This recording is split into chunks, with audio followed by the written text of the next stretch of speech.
Bye!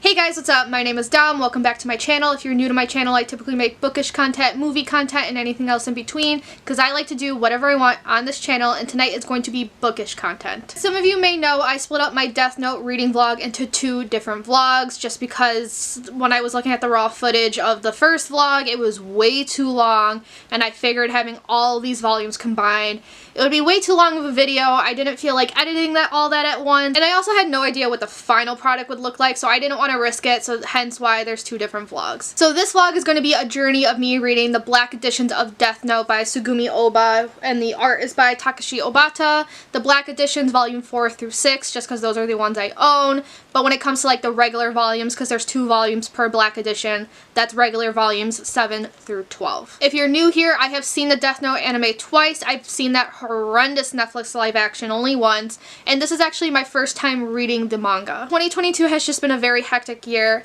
hence why I am only on volume 4, or aka volume 7. Remembering the anime, we're very close to the part where Light is going to touch this Death Note once again, remembers everything and goes, "I won." So that's where we're at right now. I am actually going out, but I have to take like a bus ride that's about 40 to 50 minutes long, so I'm gonna take the book with me. I'm going on a date. We're gonna meet up at a park. I'm purposely gonna show up early just because I always have a fear of showing up late to dates for whatever reason, and then hopefully read a bit in the park. How long I read depends on when the guy shows up. So let's get reading.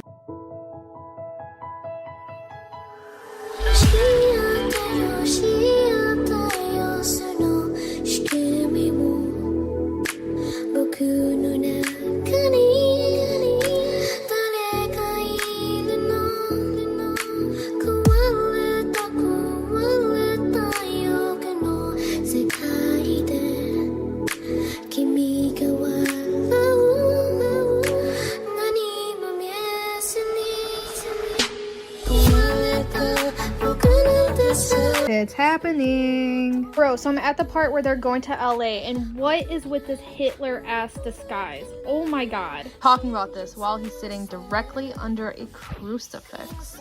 Interesting.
Guys, long time no see. You know when I finished that volume? Like months ago. I want to say September, and it's Thanksgiving, so November 24th, and I'm just starting volume 5 of the Black Edition. However, let's catch up because as you can see, I kind of did a lot these past few months. Okay, so I turned my main light off and turned on my lamp. What happened? So, the beginning of the last volume. Light touches the Death Note, gets all of his memories back. That panel looked really fucking cool. And then he kills Higuchi. So Higuchi's gone and Light has won for now. Everyone else touches the Death Note so they can now see Rem, and Aizawa is back on the team. which I don't know how I feel about that. I feel like he should have stayed off. It was weird that he was back on the team because of his distrust of Elle, but also I understand, like, character development and, you know, like, they found, what's his face? They found Kira, so maybe he trusts Elle now. I don't know, whatever, he's back. At this point, everyone on the force knows of the Death Note, and it's Light's dad who has to hide it, which I think is kind of spicy, just because, like, the dad of Kira is the one hiding this notebook. There's also a flashback to how the ownership changed. It was a whole thing, longer than it kind of needed to be. And it was just to make things easier for him and Misa. Now, at this point, Elle is still alive, and he is still suspicious of Light, and he started asking Rem a bunch of questions about the notebook and about the eyes. I'm not going to rehash all that because it basically rehashed what we already know. The whole arc where Light forgot his memories or lost his memories, that's one of the reasons it's my least favorite, was kind of driving me crazy. We were relearning everything we already knew, and I understand, like, the other characters have to know, Light has to relearn it as well. However, it just wasn't fun as a reader. So I felt like that whole conversation, I was learning things again for the third time. I just wish there was a way for the author to do that stuff, like, off screen. At some point, Elle reads these 2 rules that end up, I was kind of suspicious of them as he was reading them because I didn't remember them, but they did end up being fake. One of them was that you have to write names within 13 days or you die. The second one is if you make the Death Note unusable, everyone who touched it dies. Everyone believes it except Elle, and because everyone believes it, it absolves Light and Misa for any suspicions that they had, because, like, Light was in jail for however long, Light was with them for however long, same with Misa, so it's like, if they weren't writing names for over 13 days, and they're not dead. However, Elle, being the guy he is, doesn't believe this shit. That's another reason why everyone's mad at him, because, like, you have the proof that this absolves them, but you're still not letting go. Too bad. So Misa, now that she has her memories back, and her new partner in crime is Ryuk, not Rem, she is going to try to write down Elle's name. Unfortunately, she actually forgot what the name was, despite seeing it however long ago. So she once again trades half of her lifespan for the eyes. Which is interesting to me, because going into this, I thought she would just automatically get the eyes back, but I guess not. She ends up not having to use them because Rem notices how suspicious Elle is getting of Misa. And so for Misa's protection, it's actually Rem who kills off Watari and Elle. You know, later we find her in a pile of dust. Everyone's, like, super confused, and none of them make the connection. They just see, wow, a pile of dust. Where did this come from? And then they all come to the conclusion that Rem has just left them. So we as the readers know she's dead, and Light knows as well, but our other characters don't, and they never bring it up again anyway, so who cares? And also, I will say, Elle's death was kind of anticlimactic for me. I wasn't expecting it to happen so fast right after Light got his memories back. It happened just kind of out of nowhere, in a sense. I knew Elle was going to die, and at this point, this is when actually a lot of people stopped reading the series, and this is kind of the point where people stopped considering the series a masterpiece. So I knew he was gonna die, but I just thought he would go out with a bang, and he didn't. He just had a heart attack, and fell off his chair. He did die, finding out that he was right all along. And yeah, that was it for Elle. That's the end for him, and I'm a little upset about that because he was one of my favorite characters. And also, I must be misremembering something. I remember people saying in the manga he writes his own name in the Death Note to test something out. But where is that coming from? Because he clearly did not do that in this. So I'm confused. I don't know where that came from. But alas, this is the end of Elle's arc. Then you find out that Watari was running orphanages, and within these orphanages, he was raising these kids to be the next Elle. We meet Mello and Nier because one of them is going to be assigned the role. However, in Japan, now Light is taken over as Elle. He asked Misa to live with him, so they're basically getting more serious. Then there's, like, a 4-year time skip, I think. Light's now in his 20s. Webby and Aber, I think their names were. They die mysteriously. One of them randomly got cancer, another got into a crash. And then all the higher-ups from Yotsuba that we met have also died. Wow. Can't imagine who killed them. Huh. Who is deleting his trait? Deleting? Maybe that's not the word I want to use. Who is hiding the evidence that he is guilty all along? Can't imagine. We find out that Nier, who is basically Elle 2.0 now, he has taken the spot. Him, the American CIA, and I think the FBI work together to create something called the SPK. And they are searching for Kira. However, Japan does not know that they exist. And they are well aware that the L they're hearing from is not real. They are well aware it is someone else. And shit's about to hit the fan because the deputy director of Japan's police force has been kidnapped by Mellow's gang. Wow. Before we get into all that drama, there is another flashback. Eld actually did not pick his prodigy, which I was a little confused about. And again, just maybe remembering wrong, because I could have sworn he picked Nier, like hand-picked Nier. But what actually happened was that Mellow and Nier were pulled aside. They were shocked to find out the news about L. Also, their names are in alphabetical order because L, Mellow, M, Nier, N, blah, blah, blah, whatever. Cool, like in the artwork, you could see Nier's mannerisms are actually very similar to L. He sits similarly. He is very quiet and introverted, just like L was. Always playing with his hair. He's always doing something like L was as well. Like L was always eating sweets. Nier is always playing like children's games. He's always playing with toothpicks, making shapes, or doing a puzzle. But Mellow was just really jealous of the fact that he was always behind Nier. He was always so close but could never get first place. So he's angry, just gives up the role, just gives it to Nier, and runs away. They give some threats to the NPA. The deputy director ends up dying, and if I remember correctly, I don't think it was Mellow's gang who did it. I think it was Kira just writing in a name. So, Mellow's gang decides to kidnap Seiyu. And Light did not see that coming at all, so even he freaked out, because I know there's a few times where they'll show him freaking out, but it's all an act.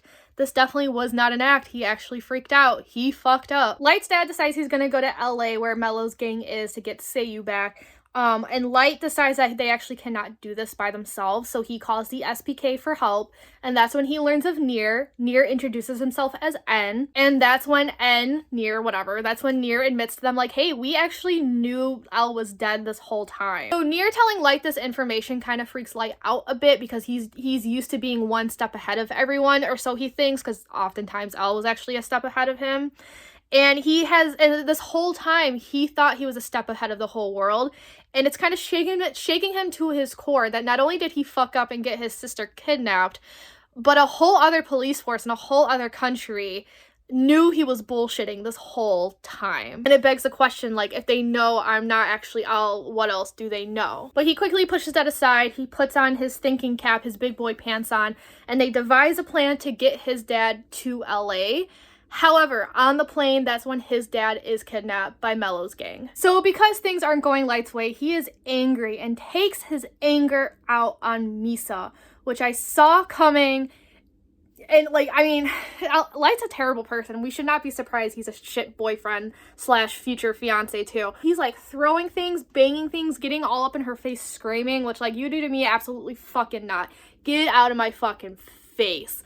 And it understandably spooks Misa. She's freaking out, but part of me, obviously I feel bad. Another part of me is like, girl, she, like, knows, oh my god, it's so, Misa is, I know I don't love her, but, like, I have a love-hate relationship with Misa, I think, because she was obviously being manipulated throughout this whole time. And, like, another scene I forgot to mention is that Ryuk even asked Misa, does she truly think, like, Light loves her?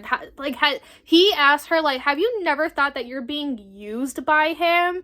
And she makes up some bullshit excuse about how, like, she owes him her life and everything because of, like, the past with her parents, blah, blah, blah. But it's like, girl, stand up! Leave his fucking ass! He's horrible to you! You can't just tell people to leave their abusive boyfriends, obviously. As much as I want to scream that at her, to just leave him, I have been screaming at since I first started reading this series. But also, I feel bad. I'm screaming for her to stand up and leave him, but also, can you imagine the repercussions if she did leave him? He would kill her on the spot. So also, we cannot blame her for sticking around and staying. And Ryuk notices how poorly Light treats her.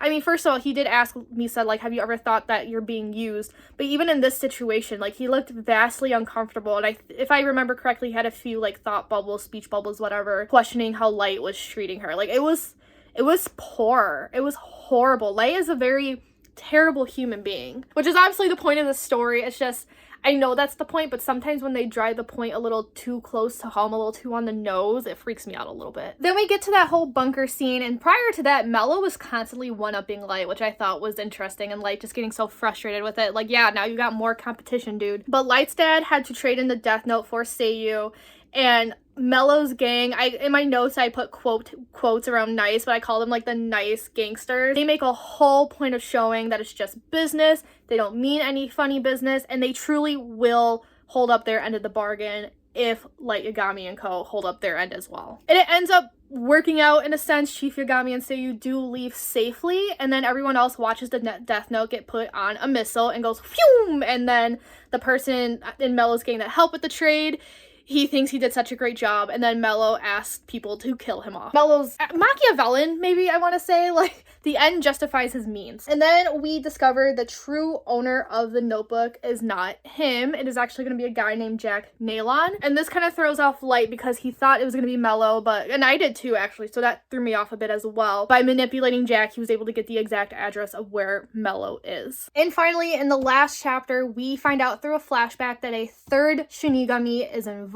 This is the third one we're going to meet, named Saito. He is the original owner of the Death Note that Light has, I believe. The ownership thing really confuses me because it's constantly switching. He reveals himself to everyone in Melo's gang, actually, and then Melo essentially makes a deal with him to protect the whole gang and intruders. And in the present day, Saito does that because the special task force that Light got involved, the MPA got them involved, the US got them involved. It was a whole thing. Everyone but the SPK was involved, I think. Saito killed them, and because people can't see Saito, it just looked like a weird, deranged accident. Melo's gang was able to escape, and then at this point, Light is very worried because he talked about Saito with Ryuk. He was very worried about what was going to happen if Saito discovered Misa. So this asshole forces her to quit her career and then promises it's all gonna get better because he's gonna marry her. And she fell for it. I feel so bad talking about her like that, but she fell for it hook, line, and sinker. And I hate this man. He is so fucking manipulative. And I can't, like, we all know he's not gonna actually marry her, right? Like, he's just lying through his teeth. And it does make me wonder how great his manipulative skills are because like, we all know he's bullshitting. Like, he's been using Misa this whole time, and Misa just doesn't see that. She genuinely thinks this man is in love with her. And I'm scared for her. Girl, I know her outcome in the story, so I have no reason to be scared for her, but like, girly. So Melo tries calling the president of the United States because he wants to figure out who set up that ambush to get rid of them. However, the president of the United States and some other US officials have mysteriously committed suicide. And Melo is like, I wonder who caused this. Was it the president? Was it the SPK? Was it Kira himself? Was it L? And that's the end. Whew, that was a lot. I think I ended up giving this 4 out of 5 stars. I know a lot of people don't really like the introduction of Melo and Nier because people call them like Walmart versions of L, and I get it. For example, Nier, if you're going to introduce someone who's basically L 2.0, what was the point of killing off the original L other than shock value? I know, like, part of it was to prove how powerful Light was truly getting, and just, you know, because they needed something for a turning point of the story, but like, I get it. As much as I like Nier and I'm enjoying myself, I do get the complaints. But yeah, but I gave it 4 out of 5 stars because now that Light has his memory back, I am having more fun than the volume previous when he didn't have any of his memories. We are getting to the point of the story where I feel like we could have shortened the story by a lot. Like, it shocks me that we're at where we're at, and I still have 2 more volumes of the Black Edition to go. So 4 volumes of the story in total. And it's like, what else is there to tell? But whatever, end of volume 4. What a ride. I'll see you guys somehow, some way while I'm reading volume 5. Also, one other detail I forgot to mention, just so like you guys know how truly shitty Light is. Prior to asking Misa to quit her job and marry him, he actually thought about killing her. And he literally said, should I kill Misa now? And the only reason he does it is because he will lose his advantage of having the eyes. Not because he'll lose her, just the fucking eyes. And he says, if worse comes to worse, I can manipulate her to do whatever the fuck I want. And he is a fucking piece of shit. He is a fucking prick. And as evil as he is, and as little as I sympathize with him, I am greatly enthralled with his story. So I read 4 chapters, and I'm ending it here for tonight. And all this mess ended with Light's dad being killed. What a way to end the night. Wow. Jesus Christ. On that note, good night, I guess.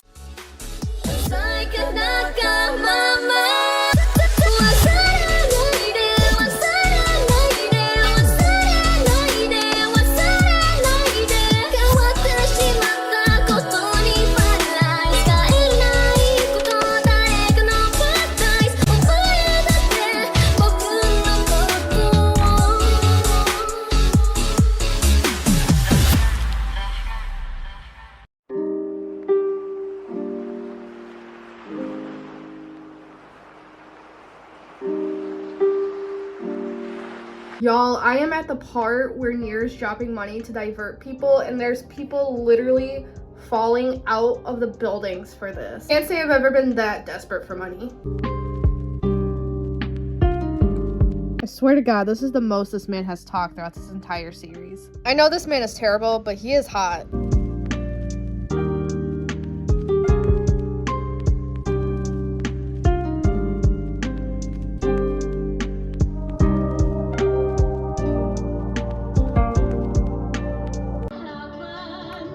Eating the girlies up.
Hello, it is the day after Christmas and I finished volume 5 about a week ago. I just haven't had time to update. Mello gives the Japanese task force a call, and it's basically like this whole deal, give me the notebook, I'll do this. The question is, how are they going to get Mello's name during this raid? Chief Yagami, so Light's father, decides to take it upon himself to be the one to write the name in the notebook. Chief Yagami tells Ryuk, let's make a deal for the eyes. So they do. They confront, and this whole time I'm forgetting that Sato is a thing, you know, that other god of death, until like the end of chapter 4. So they attack the place, and Chief Yagami is one-on-one with Mello, and it's a whole thing. And then that's when we learn Mello's real name. His real name is like Mihail Keel. I always want to say it's Michael, but it doesn't have a C. It's just Mihael. However, there is an explosion. Mello gets out, but it hurts a lot of people from the Japanese task force. So Chief Yagami never got the chance to write down Mello's real name. They get rushed to the hospital, and that is when Chief Yagami is on his deathbed. Light is screaming at him to write down the name. And it's really weird because the panels don't focus too much on everyone else, but when they do, they're drawn in a way where you can't tell if they find it suspicious or not. Because, I mean, Light is gunning for it. He's like, write the name down, write the name down. And, like, we, the readers, know why he's gunning for it. But obviously the other people of the Japanese task force don't know. But it's a weird situation because is he reacting like this because he's suspicious, or is he reacting like this because his father's dying? So in this moment, they decide to go with the latter. And Chief Yagami is never able to write the name down. He's too proud because he has the eye so he could see names and lifespans and shit. And he sees Light's lifespan, so therefore Light is not the owner of the Death Note, and he dies happy because his son is not Kira. But he dies without writing down the name in the notebook. Light is distraught. However, our friends think he's distraught because, again, his dad just died, so that's the angle he plays off. And the chapter ends with Ryuk thinking to himself, you know, those who use the Death Note have nothing but misery in their lives and will meet misfortune. Chief Yagami never actually written anything down, so he died happy. So at this point, my question is, the Chief Yagami making a deal for the Shinigami eyes really shorten his lifespan? Like, if he never did that, would he have died? You know what I'm saying? Like, is making that deal what essentially killed him that night? So as expected, Light takes over as chief of the Japanese task force. The chapter after hits us with a lot of information. We find out that Mello disappeared. We don't actually know if he's dead or not because a body was never found. Then Nier drops it to the SBK that he thinks the new L is now Kira because he does find it a little suspicious about that whole situation that the Japanese task force did with Mello. And he even says, like, you had help from Kira to be able to do this. Then the President of the United States of America makes a speech that they are no longer going to try to capture Kira. They're not going to, like, work with him necessarily. They're just not going to try to stop him. Which launches Matsuda in this speech, like, do we truly think Kira is pure evil? And, like, that's a question I was kind of asking myself throughout this whole series, because it's really weird. As angry as I get at Light, like, if you take Kira at face value and, like, think about it, this guy is, like, a hypothetical, I guess I should say, not, like, Light Yagami the character, but Kira as a hypothetical. He is trying to stop evil. It just begs the question, what is and isn't evil? Can Kira truly decide that for himself? And it's also the fact that he's using an evil act, like something he considers evil, murder, to get rid of evil. And Light actually brings that up, because Matsuda's like, I don't think he's necessarily good or evil, but I don't think he's righteous either. It's a whole thing. And obviously everyone in the Japanese task force is kind of coming from Matsuda's neck, but Light is the one who's like, you know, I don't think you're wrong necessarily, because, like, the whole world's, like, on Kira's side now. And Light mentions that Kira would actually sacrifice himself to save the world, to make the world a better place, which I think is kind of interesting, because I don't think, because, like, we know Light's Kira, and I don't think Light would sacrifice himself at all for anything. He's very full of himself. The SPK, which Nier works for, disbands. In reality, they're just going to work in secret now. So Nier has the woman working for him, Hal Linder, make contact with Mello, and she's like, she puts on a whole show. She's like, oh my god, I'll do it. But turns out she was talking to Mello this whole time. Mello forces her to take him to the new headquarters, and that's where him and Nier exchange information. There's still, like, a race between them. Now it's like a game to see who's gonna capture Kira first. So this is when Nier learns about the Shinigami. He learns that one of the rules is fake, and that's the 13-day rule. This is also the chapter where we find out Demigawa is the new spokesperson for Kira, which I always thought was a stupid choice. It obviously bites Light in the ass later, but, like, I thought it was a stupid choice, and Nier even says that. But I think they only went with Sakura TV just because Sakura TV was there from the beginning, like, always on his side. And because of that, actually, that's when I started noticing something. It was at this point that Ryuk's words kind of started, like, ringing true, where he says those who use the Death Note know nothing but misery and mischief in their lives. And Light is not, he's not saying it explicitly, he's not showing it. However, you can kind of see, especially with the way Demigawa is handling this, you can kind of see Light's life getting a little rocky. He's a lot more scared than he was with L. What Ryuk was saying is kind of sort of catching up to him. Mello calls Moji and convinces Moji to go to, like, follow him to wherever, and it turns out to be the SPK headquarters, so he's kind of, like, captured by Nier in a sense. It's, like, really weird, because he was hanging out there, and then Demigawa and crew came and flying with their helicopters, and like, we found you, we're for Kira's kingdom, blah, blah, blah. And obviously Light is living for this, because finally, like, you know, his nemesis is going to be killed. However, the SPK knows that Demigawa is a fucking dumbass and doesn't give a shit about Kira. If it's not for his own gain, he cares about money even more. So they release a bunch of fucking money, and Demigawa loses the goal and goes chasing the money, which shows that he's actually a horrible person by heart. Light is understandably upset with this, but also, like, are you surprised? Because in a way, he was like, oh, this is going to test Demigawa to see if he's really loyal to me. And dude, you chose the stupidest fucking person. That's so weird. So now at this point in the story, too, we have Aizawa questioning everything. And Aizawa is suspicious all over again. Because he really, really relied on that rule, the 13-day rule, to prove Light's innocence. But now that there's a possibility it's fake, he's questioning that whole incident again where Light was confined. It's at this point, too, that Aizawa decides to meet up with the SPK. And I do find it interesting as Aizawa, who's the suspicious one, just because he's also the one that didn't like L and left L in crew. If I remember correctly, L being so hellbent on Light being Kira could have been one of the reasons why Aizawa hated him and left. I could also be making that up, but it's just, I still find it interesting it's Aizawa who's starting all this, who's starting this domino effect. First it's Aizawa that's suspicious. then it's Moji, and then Ide's suspicious as well. And Ide admits at one point too that he didn't join this mission for Light. He actually has some hesitation towards Light and is not Light's biggest fan. He joined because he wanted to work with Aizawa, so that's why he took Aizawa's side so fast. Moji probably just had to listen to what Nier had to say. Matsuda's on Light's side. He has full trust in Light, even after hearing all the things that Nier brought up. And again, it's because Matsuda, he's so good at heart and wants to see the good in people, which is also probably why he's the guy questioning whether or not Kira is good or evil. But he can be so fucking dumb. I mean, I love him. I would totally marry him. Like, he's so cute and endearing. However, dude, learn how to read people better. Oh my goodness. And Light says something shocking too. He's letting people cooperate with Nier if they like. And then again, he's doing some other things that makes me question what makes him the god of the universe. Why can he decide what's good or evil? Because you'll see throughout these chapters, multiple times actually throughout this volume, he questions if he should kill the Japanese task force right now. He questioned killing Moji while he was in confinement. But he's like, oh no, that would make me suspicious. But it's the fact that he's questioning killing them and having no remorse for it. How does this make him any different than all the people he deems evil?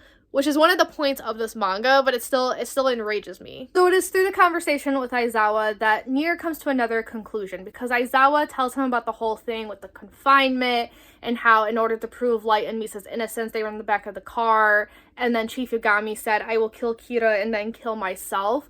It was through that phrase, which at the time I didn't think was too important when Aizawa was telling the story, but it was through that phrase where Nier is like, okay, I know who the new L is now. He said Chief Yagami and Kira have to be related, and easily comes to the conclusion that it is Light Yagami. So they are keeping close contact with Light, watching his every move, and Moji is now watching Misa's every move. And I did something I definitely forgot to mention. Misa lost her memory all over again. Light convinced her to give up ownership of the notebook, so now she has no idea what the fuck's going on. Because he knew everyone was getting suspicious of her. If they're suspicious of her, they'll be suspicious of him. And earlier, we got to see the new owner, and his name is Mikami. Japanese task force, they're watching Kira's kingdom, which is Demigao, trying to grab attention, trying to boost his ratings. You know he doesn't give a shit. He just says what the people want to hear. And then Mikami, we see him not liking this, and he knows it's making a circus out of Kira. And then Demigao dies of a heart attack on live TV. Who could have done that? I don't know, so I turned the page. Wow, it's Mikami! He wrote the name in the death note because he decided for himself that Demigao will ruin Kira's reputation. And Light is so fucking proud of him, and he's like, if you could do this with my orders, you are absolutely amazing. And then we have a whole chapter about Mikami's backstory. He has basically been a very righteous person his whole life. If he saw some classmates getting their ass beat, he was the first one to defend you. And he's always hated the bad guys, so that's why he became a prosecution lawyer. And he has this thing called deleting, where if he thinks about a person's death, they kind of just died. It happened with his mom. Then he would purposely try to make himself known on TV. So he talks about how he went on Kira's Kingdom, not because he liked the show. He kind of always thought Demigao was an idiot, but just because he thought that was the best way to get Kira's attention. And next thing you know, he checks his mailbox, and lo and behold, there is a death note. God chose him. And while reading this, I was kind of a bit confused because in the anime, I remembered him being a lot more of an obsessive follower than he's being portrayed so far in the manga. In the manga, like, he's obsessive, but not, like, insane and crazy and googly-eyed all the time. Like, he has a very calm composure, so to speak, but he never refers to Kira as Kira. He only says God. Mikami really wants orders from Kira, but obviously Kira can't give it to him, and Mikami knows that somehow. We're getting to the point in the novel where things are coming a little too easy for our characters. Like, how does Mikami read people that well? Maybe it's just part of his character, I don't fucking know. But he decides to go on TV and ask an indirect question, so therefore, like, obviously the viewers aren't suspicious, but Light Yagami, being Kira, knows exactly what Mikami is asking, and Light's like, okay, you want my permission to do shit, I gotta figure out how to get out to you. Mikami's thought bubble basically says, if I don't hear back from you from 3 days, I'm gonna pick the next spokesperson. They're gonna be really intelligent. And obviously Light is unable to get to him, so we find out the next spokesperson that Mikami chose is a news anchor named Kiyomi, who is a very staunch Kira supporter. But not only that, but she is actually one of Light's friends from college. And I thought her character design looked familiar, but I couldn't for the life of me figure out why until I read that. This is setting off all the alarm bells for Near, so he sends Rester to Japan, and Light sets up a meeting with Kiyomi. And this is where it gets really weird with the Japanese task force, because he warns them, like, hey, she's an avid supporter of Kira. I'm gonna say some suspicious things, but that's just to get her to talk. And, like, it's weird because we as the readers know he's doing it because he agrees with her, blah, blah, blah. Again, things are, like, repeating themselves in this. So Light has his first meeting with Kiyomi, which in my opinion, kind of uneventful because I don't remember exactly what happened besides the logistics. They decide to meet again. So the second one's where it gets spicy, okay? Because near the end of the first meeting and then the beginning of the second meeting, that's when I kind of like low-key started shipping these characters, which is really, really bad because he is obviously clearly manipulating Kiyomi as well. However, if she wasn't so easily manipulated, oh god, I wish they could like rewrite this in a way where like it obviously wasn't, I mean, like two villainous characters is obviously going to probably be a toxic relationship, but like in this specific instance, like, all things considered, I'm just rambling, I wish this was written in a way where, like, Light genuinely respected Kiyomi, and then Kiyomi wasn't so easily manipulated. And they could be, like, a power couple. I don't know what it is with, like, villainous couples working together, but I love to see it. Mikami doesn't like what's going on with all the TV people saying, pick me, so he kills them. And then the Japanese task force is like, oh no! So Mikami calls Kiyomi, she's freaking out, she's like, oh, I'm not at the TV station, I'm with a friend. Mikami's like, what do you mean you're with a friend? It's this whole thing, and Light convinces the Japanese task force that he has to undo all the wires and all the cameras so they don't see what's about to transpire. So once they're all safe, Mikami flats out says it. He says, are you God? Not Kira, God. And Light says yes. Kiyomi's freaking out. She's like, oh my god, you deceived me. And what, girl, how does he manipulate these people? All he said was, Kiyomi, I'm Kira. That's it. That's all there is to it. And she believed him. Didn't even need proof. Just believed him. And I'm like, what? And actually, same thing with Mikami, now that I'm thinking about it. He, like, just believed him right off the bat. Because what if he was, like, talking to Matsuda or Aizawa and said, are you God? Didn't even think about it. And then, like, what if Aizawa said yes? And bam, he has Mikami in the palm of his hand. Like, neither of these two thought about it. I didn't even think about it until this writ, and now I'm kind of flabbergasted. Neither of these two asked for proof. They just believed Light. No questions asked. Well, whatever. I guess this is where the tables have turned. Shit's about to fucking go down because now Mikami finally heard from God. He leaves the hotel. Everyone's like, yeah, you got the information you needed. But the last panel is Aizawa being suspicious, and good on you, dude. You are finally waking the fuck up. Someone in the Japanese task force is finally waking the fuck up, and we love that. And yeah, that is the end of volume 5. I gave this, I think, 3.5 out of 5 stars. I really missed the days where L was involved because I thought the cat and mouse chase was a lot better than now. Near and Mellow just aren't hitting as much, and I'm just getting tired of rereading. I feel like I'm rereading things. However, like I said, Ryuk's words are ringing true. Like, those who use the Death Note meet nothing but misfortune. And Light's life is getting harder. L was always a step foot ahead of Light, but Light still wasn't shocked that he could figure out what he did. Whereas in this one, not only is Near a step ahead of him, but he's figuring out things Light would never have guessed because Light thought he hid the evidence really well. He's having to jump through hoops just to talk to Mikami. He had to jump through hoops just to get the suspicion off Misa. He's jumping through more hoops than in the past. And volume 6 is the last one. And I remember how the anime ends, so we know what's coming. The I am Kira scene with the evil laugh is coming.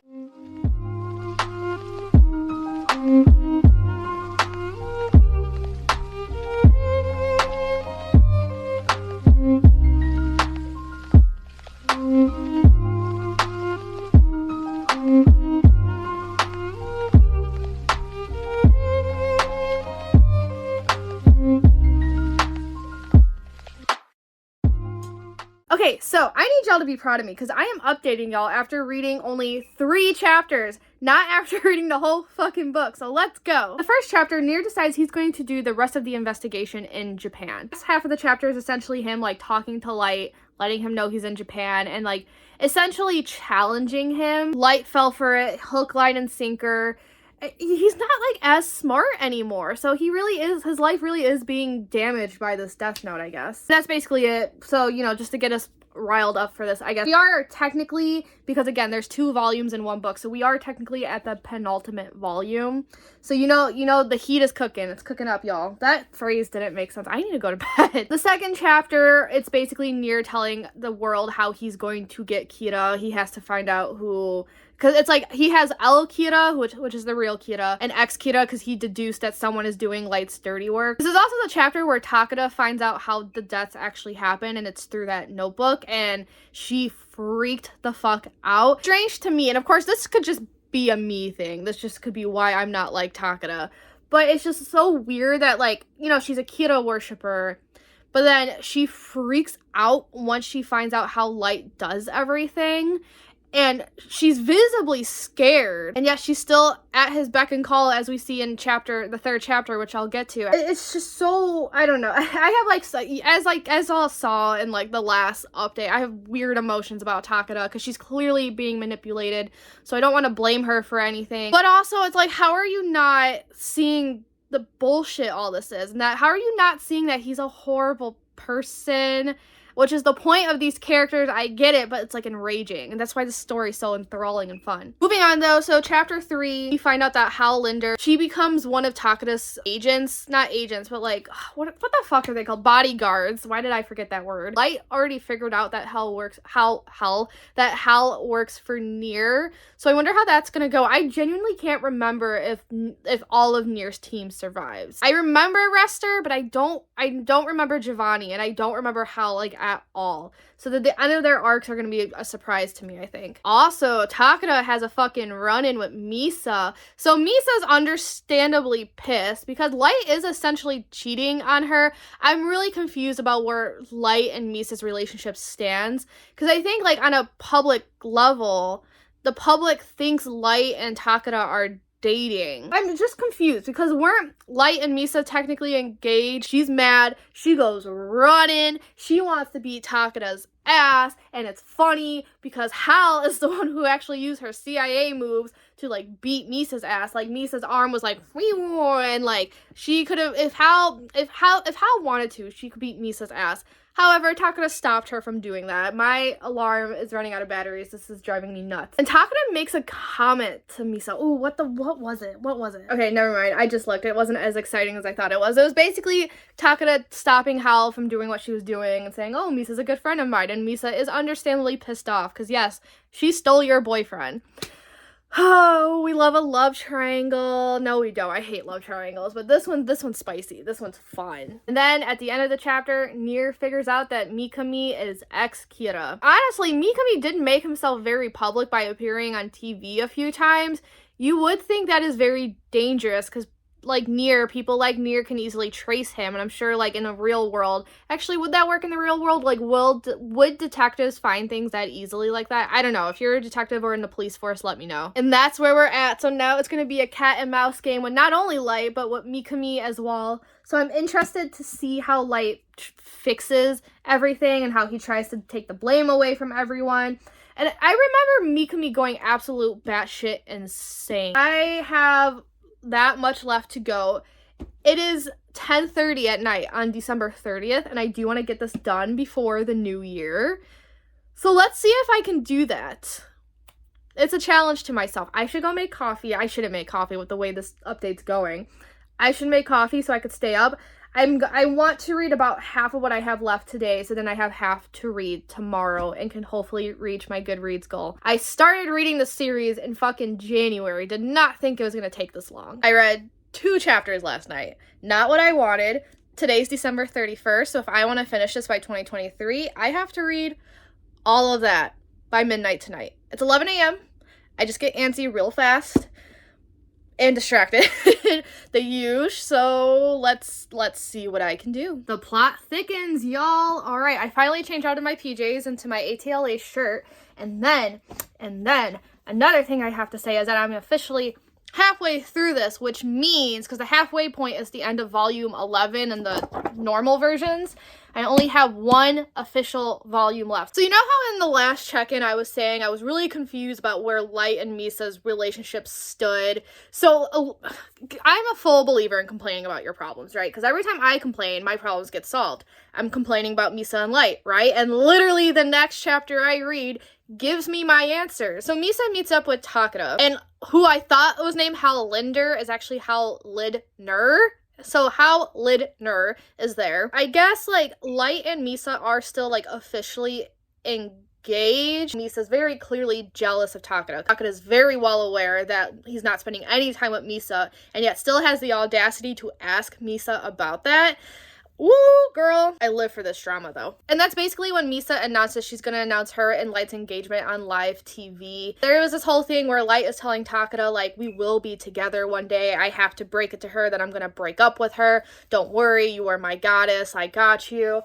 I have to say, in this situation, I feel bad for both women. As much as I hate Misa, like, I still feel bad for her. She's in love with a man that doesn't give a fuck about her. He doesn't care about Takeda romantically. He definitely respects Takeda more than he respects Misa. But Takeda leaves dinner on a very angry note just because Misa says something. What the fuck was it? Basically saying if Kira ever gets caught, like, Takeda will be dead. She will be given the death penalty.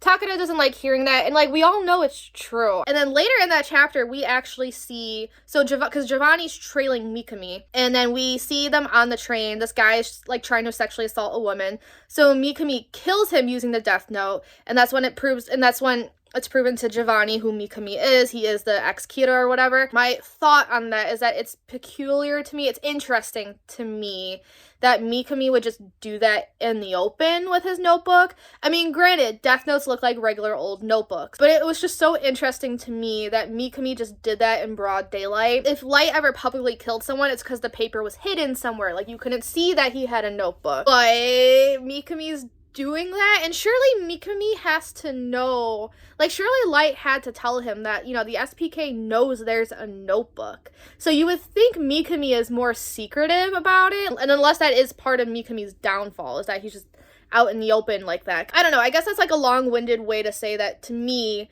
Mikami isn't as careful as Light is. And then Light and Takeda meet once again, talk about whatever, but at this point Aizawa is very suspicious that they're using notepads to communicate. So he leaves a nail mark on some of the notepads in the hotel. After the whole conversation, he comes back and finds that 2 out of 4 of them are missing those nail marks, so clearly Light is throwing away or replacing those notepads. He calls Nier in a panic, and that's basically when we find out Nier is setting his plan into action, because he tells Aizawa, like, you and the rest of the Japanese task force have to stay out of my way, or this is not going to go well. Because now it's not about, like, finding out who L is, finding out who Kira is and all that. It's just a battle of pride. And I feel like it was a battle of pride, like, this whole series, even with the real L. Even with, like, Yotsuda, like, Higuchi was very, very prideful. So I feel like that's one of the themes of the story, is just pride. Who has the biggest pride and who can suck dick, blah, blah, blah. I feel bad for Aizawa, because I feel like he's always being, like, kicked to the curb in some way. Like, people can just be nasty to him, but he took it really well, ended up taking Nier's side. Or I shouldn't say he took it well, but he took it well, all things considered.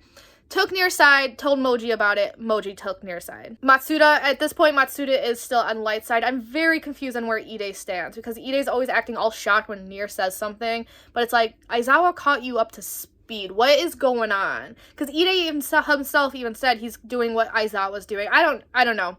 Even up to the point I'm at right now, it's that his stance is not really explained well. So it's New Year's Eve. Misa's supposed to sing a song at some music awards show on, what's her face, that Takeda's hosting. However, she never shows up. We find out that Nier, like, kidnapped, in a sense, Moji and what's-her-face, Misa. So Moji decides to cooperate with Nier, which Light, not very happy about. Light has figured out, I mean, he's a smart guy. He's figured out long ago Aizawa and Moji have switched sides. But this doesn't really bother him. He's still going forth with his plan. Misa's just there for observation, I guess. And, like, we know she's not going to say anything because she doesn't remember anything. But Nier's, like, not aware of that.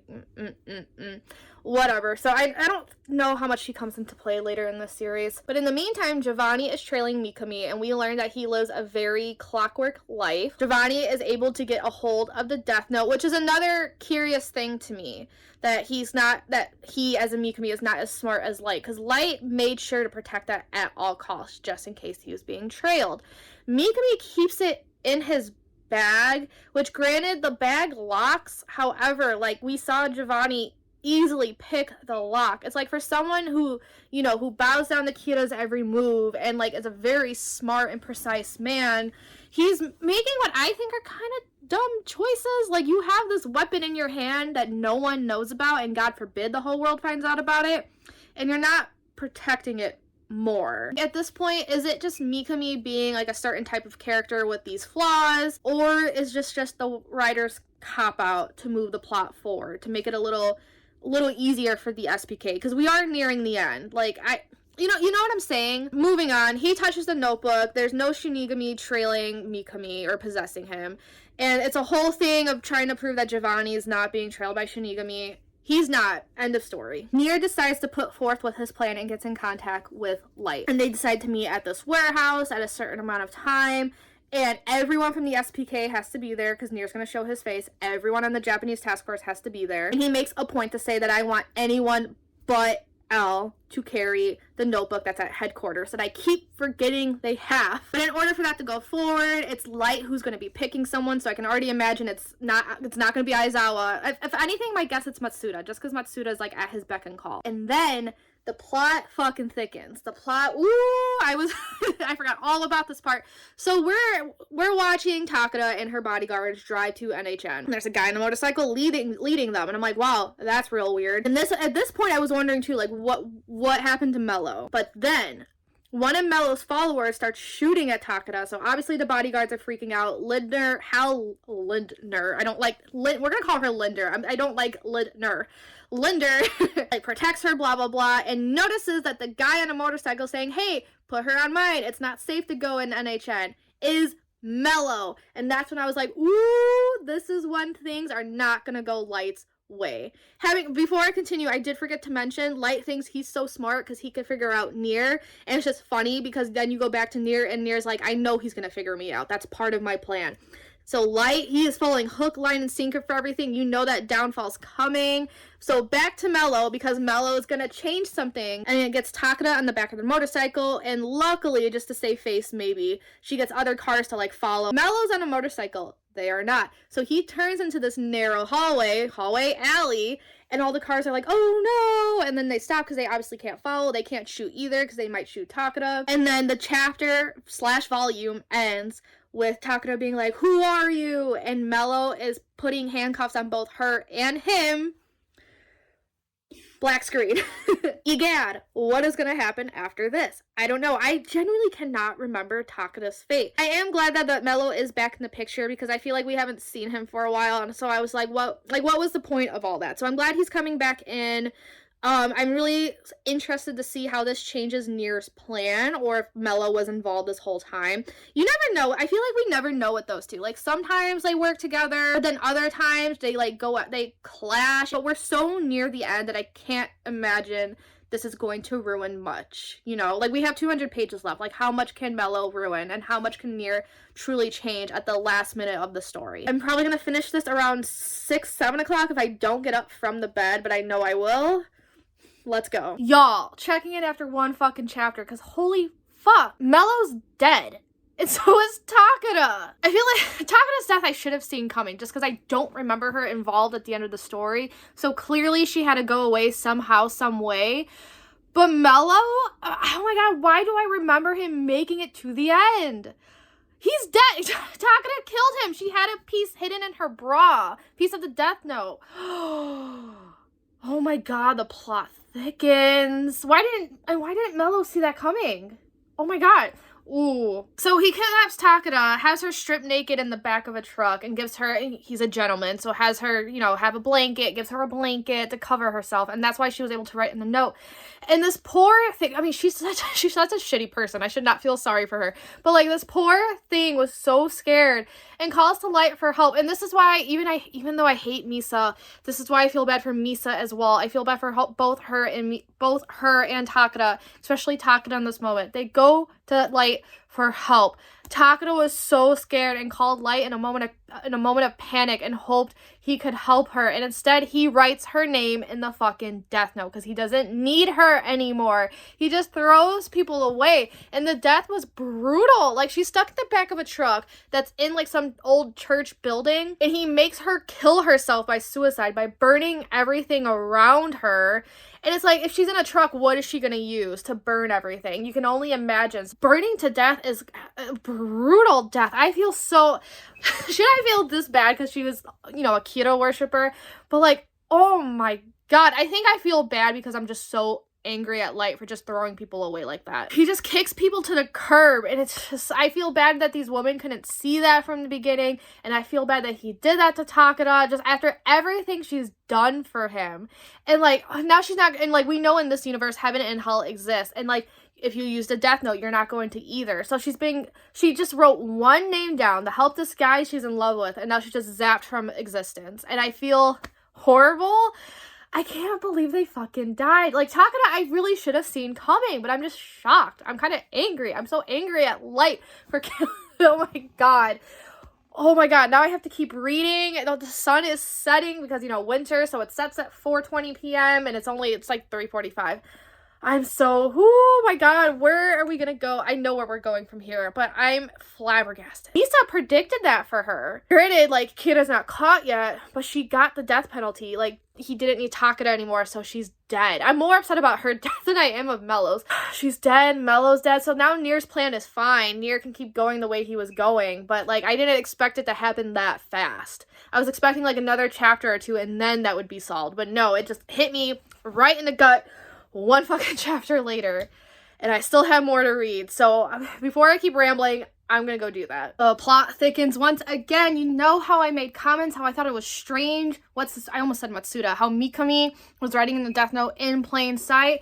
That's because Light had a plan. Mikami is not as stupid as I thought. It was not a cop-out by the writers. The SBK, the Japanese task force, they're all at the warehouse right now, and Mikami is at the door writing names down. Everyone's freaking out, and Nier is like, don't be afraid, because I tampered with the notebook he's writing in fake pages. It turns out what happened was that Light saw this coming. He knew Nier was considering tampering with the notebook, so he had Mikami create a fake notebook, which explains that one part where he's like, I confirmed it, and it's like, what did you confirm? You didn't say anything. He had Mikami create a fake notebook, and that's the one that Giovanni touched. Turns out, and I felt bad for Takeda for this, and now I don't feel bad anymore. Fuck her. Turns out that Light gave her the pages, the real pages, so it was her who was writing down names in the actual pages, while Mikami wrote down the same shit in his fake notebook to throw off the SPK, and it just worked out well. The fact that his life was just that specific, he's a man of, what's the phrase, man of habit,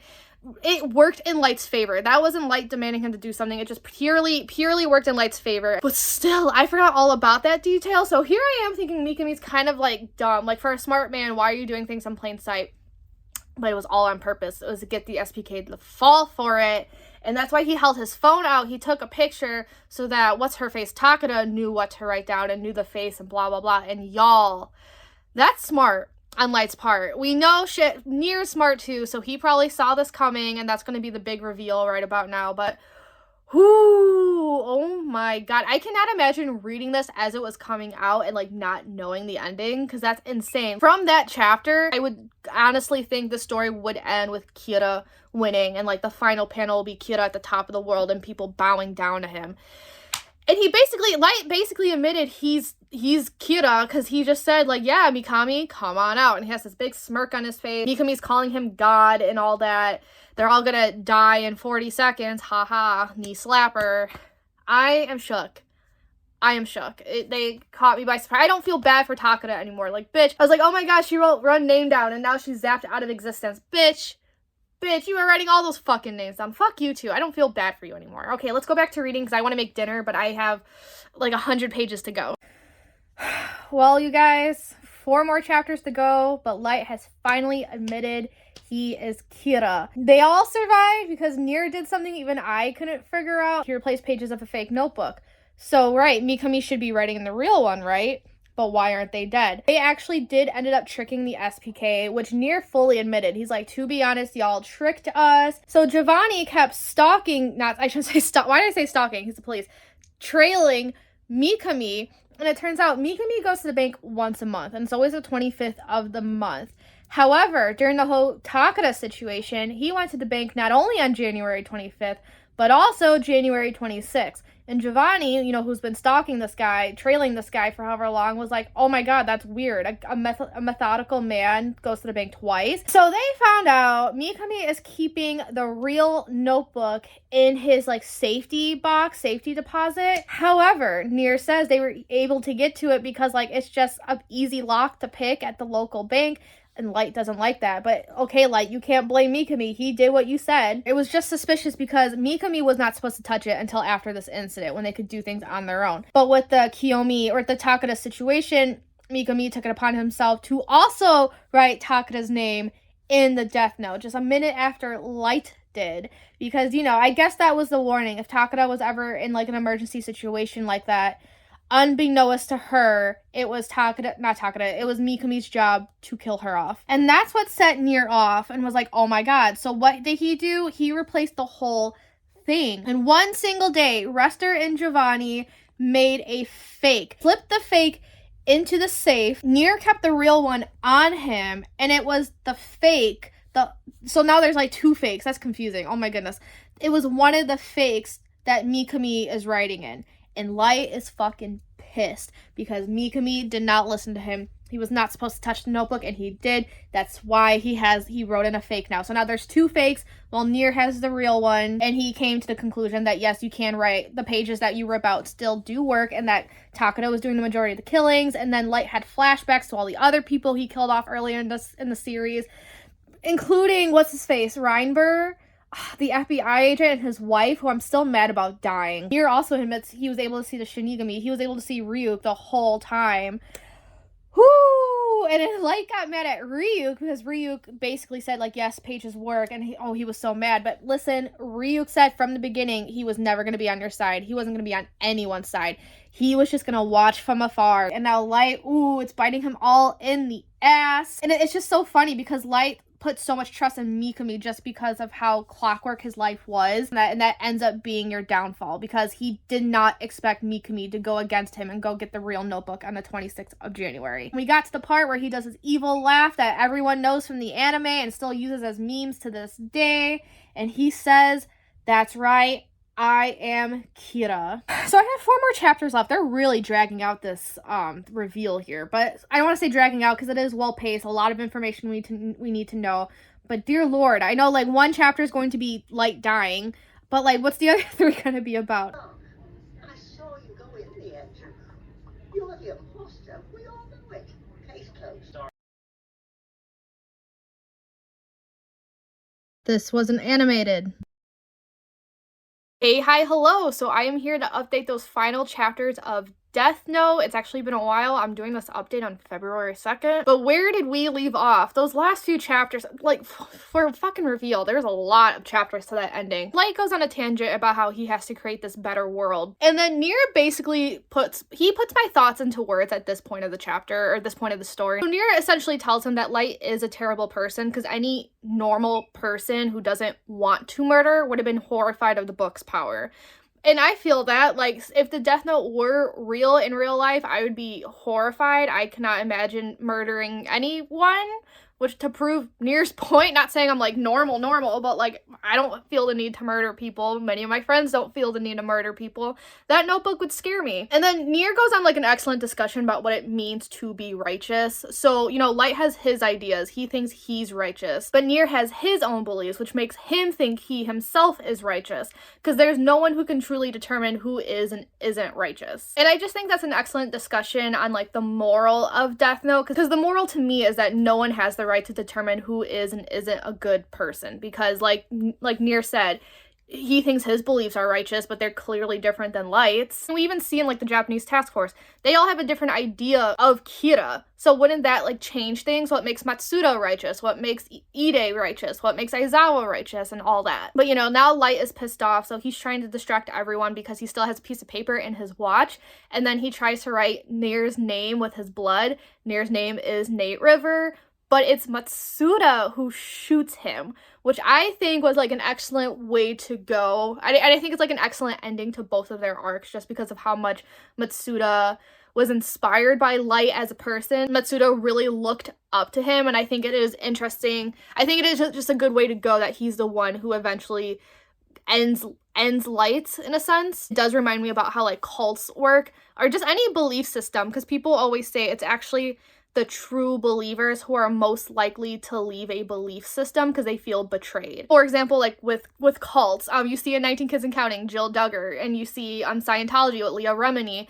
They were both huge believers, but then they felt betrayed by their religion, which is why they left. So for Matsuda, he was like a true believer in Light as Light, obviously not as Kira, but he was a true believer in Light as Light while everyone else was suspicious. So obviously with the reveal, he is the one who feels the most betrayed, so he's the one who acts out. And, you know, good for him. I love that for him. So at this point, Light just goes insane. He's screaming. Even Mikami denounces him, and we saw Mikami call him God throughout this whole, not the whole series, but throughout, ever since Mikami was introduced, he's been calling Light nothing but God. So, you know, you have someone denouncing their religion of sorts, and that really sets Light off, because then he starts screaming for Misa, forgetting that Misa doesn't remember anything, and then he even starts screaming for Takeda, like forgetting that Takeda's dead, and her blood is on his hands. He's the one that killed her.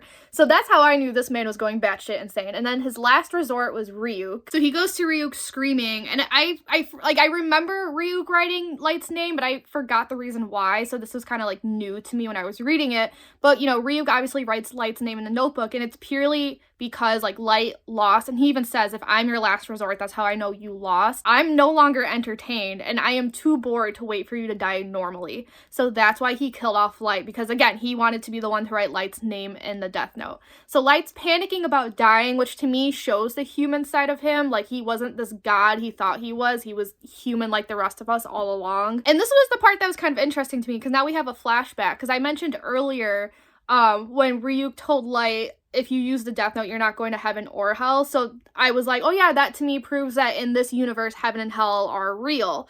But then there is a flashback where Ryuk is calling Light smart, because Light said, oh, so there actually is no heaven and hell for anyone, whether you use the death note or not. And Ryuk is like, yup. So heaven and hell don't exist. And there's literally a panel that says when you die, humans go to nothing. There is literally nothing. And I thought that kind of changed things. Because like I was saying, like throughout, like, you know, like Takeda, for example, she died, used the death note, and now has to live in purgatory or whatever I thought it was, just because of some guy. Like, he cheated her out of an afterlife. But it turns out everyone, no matter if you're Light or not, are cheated out of an afterlife. I didn't actually think about this till rambling just now, but I guess that's like another thing. Like, Light wants to be the god of the new world, blah, blah, blah, but at the end of the day, he's not as special. He's not more special than anyone. He's gonna end up in the same place that we do. And it's just interesting to me that a series that has like a god of death doesn't really have an afterlife for humans. I thought that's an interesting choice. Final thoughts on this story. A wild ride, that's for sure. You know, whenever a villain origin story comes out, people always complain because they're like, oh my god, you're redeeming them. And it's like, no, adding depth to your character doesn't mean they're redeeming a villain. And then the other argument is, you want us to sympathize with them.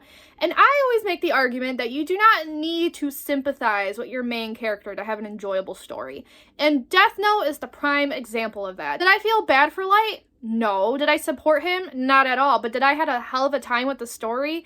Yes, I did. It was highly entertaining, and I think a very good look into just psychology, the psychology of a criminal, the psychology of a good guy, the psychology of like a morally gray character, depending on which character you look at. My final thoughts on Misa is, where the hell is she? Does she know about Light? Does she ever find out about Kira again? Is she still like a Kira worshiper? And I do find it, I don't want to say funny or hilarious, but I do find it interesting that she arguably like had the shortest lifespan. They were hitting us in the head with it, how her lifespan's getting shorter and shorter because she keeps getting the eyes and then giving up the death note, but then getting the eyes again and then giving up the death note again. And yet she's the one that possibly survived the longest, because it's even said, like, obviously Light's dead, but it's even said that, you know, Mikamiya's dead, Takara died, everyone that we know who used the notebooks dead except for her. It's never explicitly said whether or not she made it out. So for a while I thought she did, because when I first read the book and was typing up my notes, I'm like, okay, that is Misa at the end dressed as the Virgin Mary.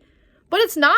I forgot where I read it, but I was looking into it, and apparently that was not the author's intention. The intention was to have, like, her be a random stranger that we see. Even if it is Misa, I would find it interesting that she's creating this religion of sorts, and they have her dressed, like, in this Virgin Mary-esque outfit, because essentially, if you think about it, we can't argue it was the Virgin Mary who started a new religion because she gave birth to the Lord and Savior. That's a parallel of sorts that I saw with that image. But even if it really is a random character, like that parallel to the Virgin Mary, you know, starting a new religion, being a follower, blah, blah, blah, I think still stands. So now my question is, why would they portray it as a random woman? Why is the author's intent a random woman and not Misa? Why didn't they use Misa? Because I think it would have ended well if it was Misa. That's why I like the ending so much. I thought that was a good ending for Misa. Now I'm just confused because I don't know where she is, but maybe that's the author's intent as well. And now thinking about it too, I guess in a way you can argue Misa's more like Mary Magdalene than the Virgin Mary.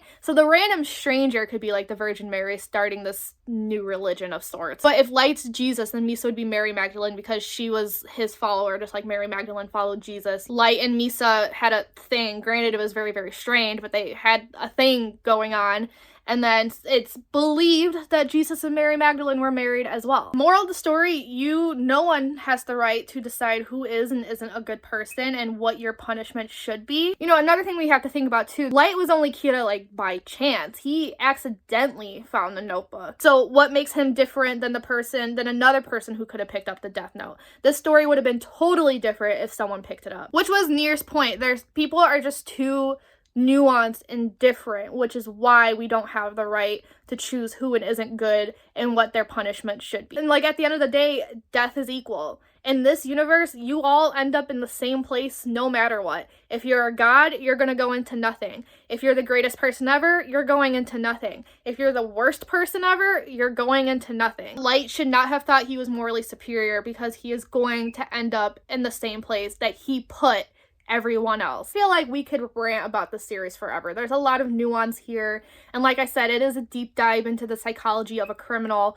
what makes a criminal, and actually I could go off on a tangent about that real quick. Because basically my summary, the reason Light works as a criminal so well is because he wasn't a particularly great person. He always was kind of self-centered. He always did have like a very strict moral compass on what he thought to be good and bad, so that's why he worked so well in this point of view. Kira was always inside him. The notebook just enhanced that ideal he had. But yeah, that's the end of this video. Now I keep dragging out the end. If you like this video, give it a big thumbs up, comment, subscribe. Y'all know the drill. And without further ado, I'm gonna peace out and I'll see you guys later.